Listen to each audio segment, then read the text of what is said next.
करेंगे केदारनाथ में कुदरत के अलर्ट की। दरअसल केदारनाथ में पिछले 10 दिनों में 3 बार बर्फीला बवंडर आने से हड़कंप मचा हुआ है और आज सुबह भी इसी तरीके का एक बर्फीला तूफान देखा गया, जिससे कोई नुकसान तो नहीं हुआ, लेकिन साफ तौर पर यह है कि आने वाले वक्त के लिए चेतावनी है।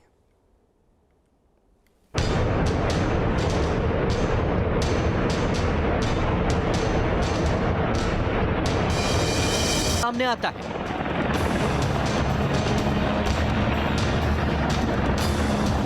क्या कयामत जब आती है तो ऐसे ही आगे बढ़ती आती है। केदारनाथ धाम के पीछे पहाड़ों पर एक बार फिर से भयानक हिमस्खलन हुआ है।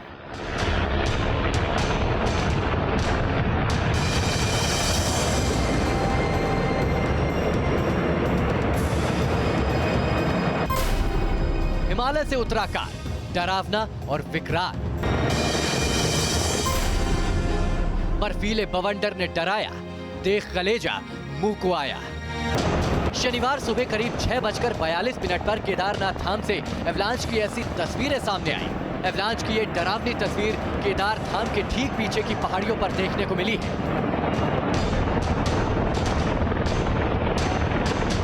हालांकि ये हिमस्खलन काफी ऊंचाई पर हुआ है, लेकिन जिसने भी ये हिमस्खलन देखा उसकी आंखों के सामने 2013 की आपदा के दृश्य घूमने लगे।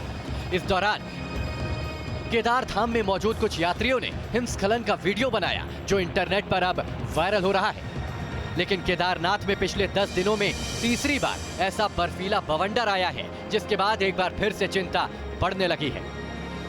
ये 3 तस्वीरें तस्दीक करती है कि केदार धाम में कुदरत की टेढ़ी नजर है। 1 अक्टूबर से पहले भी 27 सितंबर को सुबह 9:38 पर केदार धाम के पीछे के पहाड़ों से सफेद बर्फ डरावनी शक्ल लिए नीचे उतरने लगी थी।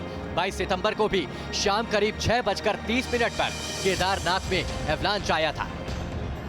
हालांकि शनिवार को केदारनाथ के पीछे पहाड़ों पर आए इस बर्फीले बवंडर से मंदिर को किसी तरह का कोई नुकसान नहीं पहुंचा था। लेकिन इस एवलांच ने एक बार फिर केदार घाटी में कुदरत के प्रलय की यादों को ताजा कर दिया है।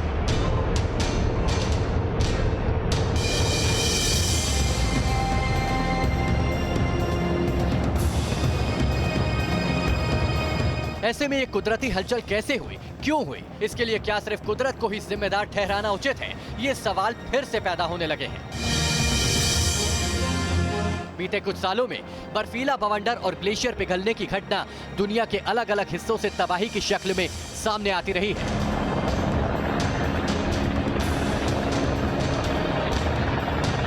हालांकि वाडिया भूगर्भ संस्थान के ग्लेशियोलॉजी डिपार्टमेंट के विभागाध्यक्ष रहे प्रोफेसर डीपी डोभाल का कहना है कि इसे लेकर चिंता की बात नहीं है, क्योंकि शनिवार को केदारनाथ में 6500 मीटर से अधिक ऊंचाई पर यह एवलांच हुआ और केदार धाम से 5 किलोमीटर की दूरी पर इसका एपिसेंटर है, जिसका बहुत ज्यादा इंपैक्ट नहीं होगा।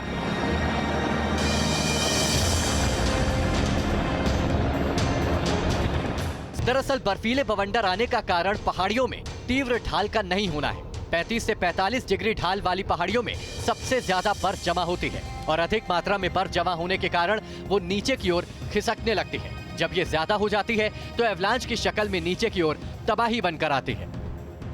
हिमालय के ऊंचे हिस्सों में ऐसा बर्फीला बवंडर आम बात है, लेकिन ये तब खतरनाक हो जाता है जब ऊंची चोटियों पर ज्यादा बर्फ जम जाती है। बर्फ परत दर परत जमती जाती है और बहुत ज्यादा दबाव बढ़ने की वजह से इसकी परतें नीचे तबाही की शक्ल में उतरने लगती है। फिर तो इसके रास्ते में जो कुछ भी आता है वो चकनाचूर हो जाता है। सुरेंद्र डसीला के साथ टीम न्यूज़ नेशन।